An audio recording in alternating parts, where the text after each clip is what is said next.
Hey everybody, this is episode 9 of Lifesong, and today we're going to talk about a big shift that happened for our band after the amazing experience with recording our all-original album and playing on the Watson stage at Merlefest and all that. There was a big sort of shift after that, and the shift happened in a lot of different areas of life, but yeah, it was a big time of change in our family band. So the first big thing that happened in 2013, which is the year that we put out Building Bridges and the year that we played the Watson stage, was my brother Zeb went to college. So we were all homeschooled. I've talked about that before, which allowed us the flexibility to be on the road when we needed to be, although most of our gigs were during the summer. We might have had conflicts with school if we had been in school, and that wasn't the reason that we were homeschooled to start with, but it was something that allowed us more flexibility on the road, and we also got in a full rigorous education in the meantime. But now Zeb was of college age. He had chosen his college, High Point University in High Point, North Carolina, which is where I ended up going to school as well.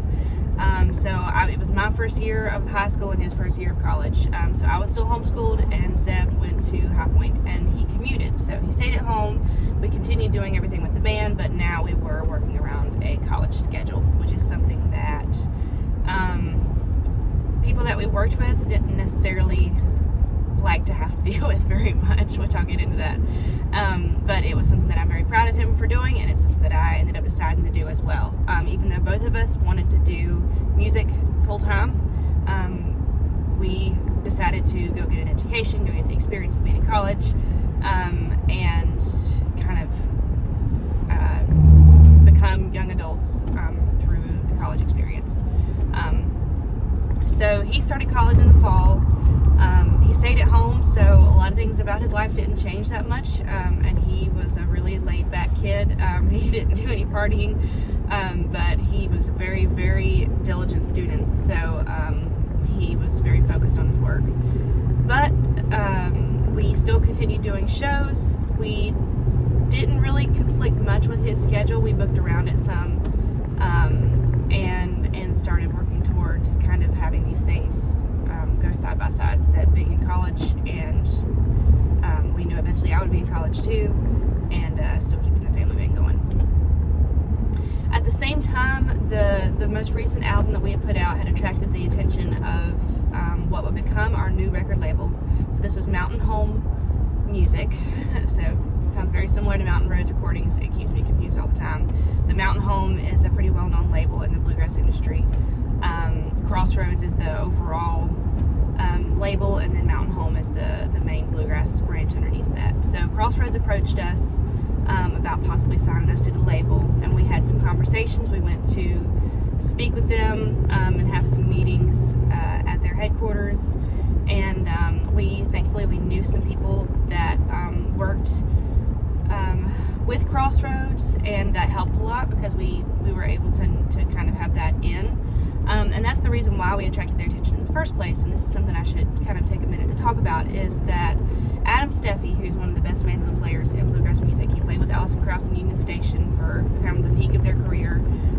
He's played with a lot of different great bands. Mountain Heart is one of them, and has really accomplished a lot in a lot of different areas as a mandolin player and as a vocalist. His vocal work with Mountain Heart was very well known too. So Adam is an incredibly kind man, and really wanted to encourage young artists, I think, and he really took a liking to Zeb and I. And Adam just was with the Mountain Home label, or it might have been Organic Records. That was another offshoot of Crossroads that was for kind of some Americana stuff. And Adam was doing a solo project, which was sort of a combination of bluegrass and old time, which was perfect because his wife, Tina Steffi, is an accomplished clawhammer banjo player. She's incredible, and so that they had this perfect marriage of bluegrass and old time music already, literally. Adam decided to ask Zeb to be the guitar player for his album, which was a huge thing. I think this was in 2012, so Zeb would have been probably 16 or 17 years old. So he was super young, and this was just such a big honor to get asked to be the guitar player on Adam Steffi's album. And they did some incredible work together. The name of the album is New Primitive, and I highly recommend you go and listen to it. It's a beautiful album of really cool music that's a great fusion of bluegrass and old time. He also asked me to guest on the album, so I sang a song on there and played fiddle on one or two tracks, and that was a really great experience. And that was at Crossroads Studios, so that's kind of how we came to the attention of the people on that label. We really enjoyed our experience recording there. They had their own studio in-house, and it was really cool too. We'd only ever been in one studio in our lives, so kind of going to another one and then seeing what it was like at another place was really cool, and we really liked the people that we worked with. So we were really not only excited by the name, which was a rather big name, Mountain Home in bluegrass, but also the fact that we had already had a good recording experience there. And this was right on the heels, that whole experience was right on the heels of recording Building Bridges. It was interesting because Building Bridges was the album we had just put out. There was some talk about, I remember them saying, we don't really know what to do with you. Like, we love y'all, but we don't really know what to do with you because y'all go everywhere on this album. There's a little bit of every genre, and we don't know whether to put you in our bluegrass label or on our organic label or where to go with this. And they ended up deciding to put us on the main label, which is Mountain Home. So we ended up deciding that would be a good fit for us. We signed with Mountain Home, and at the same time started working on our next album, which was going to be called Wherever I Wander. This is a really interesting chapter in our career because I feel like Zeb and I were both going through some pretty intense times. He was experiencing college for the first time. I was in high school, and my workload was really difficult and stressful as well. And it was the most intense work that I had done in school so far too. And still homeschooled, but just a very rigorous program. And I also, as we were putting together Wherever I Wander and writing the songs and sort of putting the material together, I was going through a personal thing which was really messing with my head, which was I had cystic acne. So if you don't know what cystic acne is, it's instead of like your typical like teenage hormonal acne, which is just, you know, a lot of zits. These were large cysts that formed under the skin. They were benign. They weren't anything dangerous, but they were lumps on my face, and they stood off my face quite a bit. So it literally looked like mountain ranges on my face is the best way I know how to put it. And they were massive, and they were like disfiguring, and it was just something that had started happening, and I couldn't stop it, and I started going to doctor's visits and all that stuff, and eventually got on medication for it. Accutane is a wonderful thing, but which is just my opinion. Yeah, it was a very upsetting thing to go through, especially as a teenager, when that's when you are starting to care about your looks the most. And I had these huge lumps on my face, and you can't hide that with makeup because it's not just a discoloration, it's not just a small bump, it's a lump on your face that you can't conceal just by covering up the color. So it was a wild experience, and I think I'm going to write about it sometime, maybe write a blog post or something, because I learned a lot from it, and also learned a lot about like how people that are going through even something as mild and thankfully, you know, non-problematic overall, especially health-wise, as my struggle was. It showed me how people that are going through something hard want and need to be interacted with. It showed me a lot about empathy, and I learned a lot from the experience, even though it was no fun at all. And I had to go through a lot of things with it. I had injections in my face. I went through several different forms of medication trying to find the right one. I had to make a lot of decisions where the doctor is telling me all the possible side effects and all the things that could go wrong, and it was a crazy thing for a I guess like 14, 15-year-old girl to go through. It was pretty intense, especially as someone who had really never had any other health problems in her life before and had been super, like, just well off, which again, I'm super lucky that this is the worst thing medically that I've ever been through. But I will always associate that with the making of this album, because I'll never forget. So the studio is in Arden specifically, but so it was like a couple hours drive, and we decided to stay at home during the recording of that album and commute every day to the studio. And I will always remember I was going through such a hard time that I would cry in the car on the way to the studio, just over my cystic acne, just to myself in the van, and just kind of sit there and cry to myself because it was a hard thing to go through. But then I would get to the studio, get my act together, and we would go in and kick some butts, and then start all over again the next day. And it was kind of hard because they were in there doing press and stuff for the album, and they had like a videographer in there with a camera up in my face, and there was just no room to hide.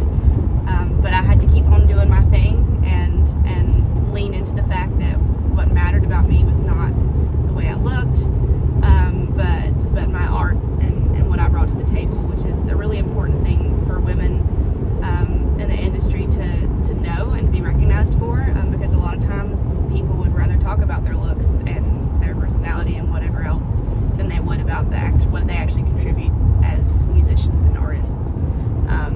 And that's something I could talk about all day long. But so it was something that I had to learn very early on. And so Wherever I Wander was an album that it was kind of a coming of age album, I would say, which I might have called some of our other albums that. There were so many different ages that we came of during the time that we were a family band, first becoming teenagers and then becoming young adults as we were at this point. I was still a teenager, but Zeb was a college student, and we kind of did things in sync. Things that Zeb learned and developed from, I would kind of learn and develop from at the same time because we were close. So he would kind of pass on what he learned. So we were both mature young people at this point, and we wanted to have a more consolidated band sound, kind of, in sync with what they had said to us about not knowing what to do with this because of all the different genres that could be found in our Building Bridges album. We knew that album was a fun sampler of all the different things that we like to do, but we wanted to have more of a pronounced, this is the Snyder Family Band, this is what they sound like type of sound. And we knew which direction that was going in. It was progressive bluegrass, but with a very strong Southern rock bent. We love to cover Southern rock, and also we had a Texas swing element. So those were kind of hard things to blend, but I think we did a pretty good job of starting to blend those together. And I learned some really cool things that I've talked about in other instructional videos about rhythmic fiddling at this point, because I was getting really good at the chops and grooves method, and when we covered Southern rock songs, I learned to listen to the drummers on the tracks. So when we did Leonard Skinner, I learned to listen to their drummer and see what he was doing and mimic that on my violin, which was a really cool experience for somebody who plays what is recognized mostly as a non-rhythmic instrument. It was exciting because there was a lot of hype in the studio.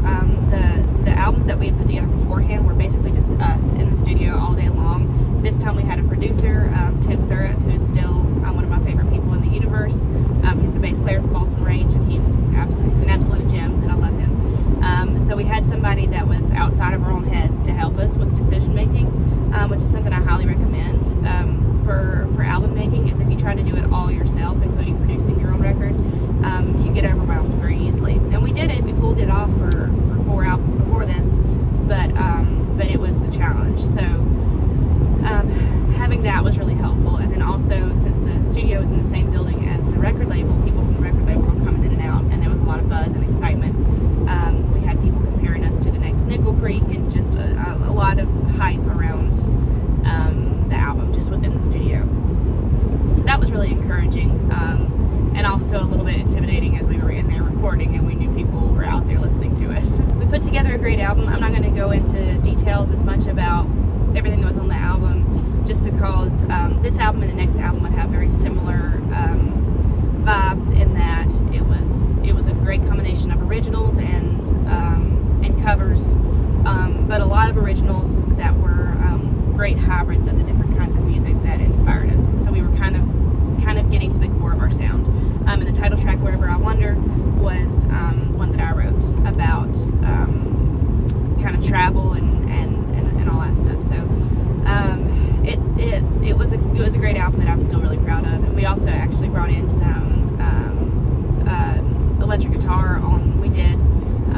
my most popular instrumental covers, After You've Gone, which is a Texas swing and jazz song.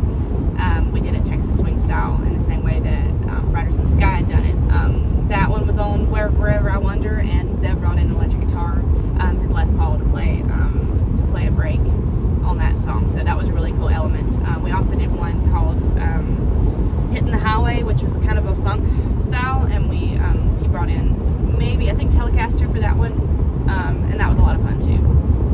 Also on this album I played mandolin, so at this point I was learning mandolin, I was taking some mandolin lessons, and had gotten good enough to use it a little bit for writing, and also I could play mandolin while Zeb played guitar.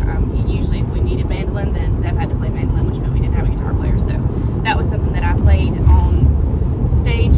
I played a couple songs on stage with.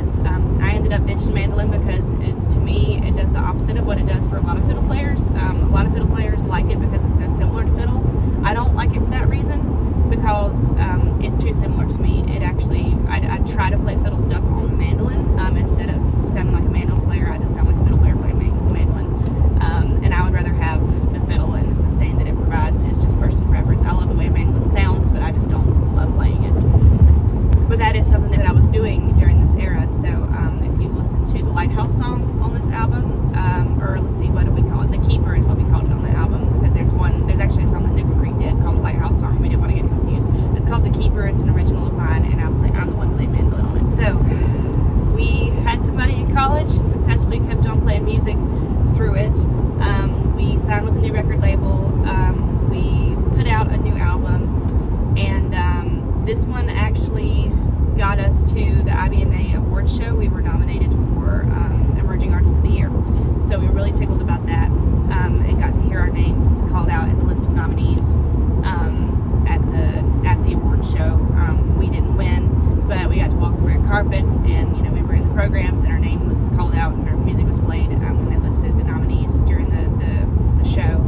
So that was a really exciting thing to experience, and was like some of the most industry recognition that we got as a family band. Not long after this, we also started working with a booking agent, and I'm not going to say his name, but we signed with a booking agent because we were thinking that was sort of the next step. Now that we had a bigger record label and we were kind of seeing some momentum there, we would book a booking agent that kind of also, he worked with the record label as well, not for the record label, but he worked alongside them a lot, and we would have somebody that could officially do what we've been doing for ourselves all this time, and we thought that he could bring a lot to the table.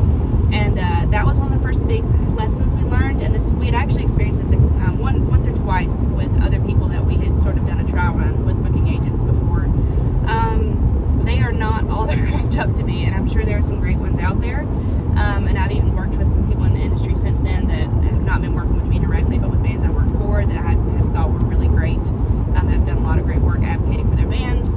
But for us, we learned very quickly that nobody takes care of you and looks after you and advocates for you like you do. We were shocked to figure out that really all our booking agent did was answer the phone. He wasn't making any calls. He wasn't going out and finding that many gigs for us. And then he was aware of our situation with having somebody in college from the time that we started working with him, and yet he was still surprised and frustrated if we couldn't make a gig because Zeb had exams or something like that. And we were unwilling to change that, which was our priority, of course, was to get Zeb through college successfully, and let him do the best he could there. So we weren't going to, we were willing to, he would ask off for class, but he wasn't going to miss like a whole week of classes or exams or something really important like that. And that seemed to surprise our booking agent some, even though he had agreed to that at the start. But so that was a really frustrating experience because we thought that we were finally working with a professional, and it turns out that we brought in more gigs and made more progress for ourselves, my mom making the calls, than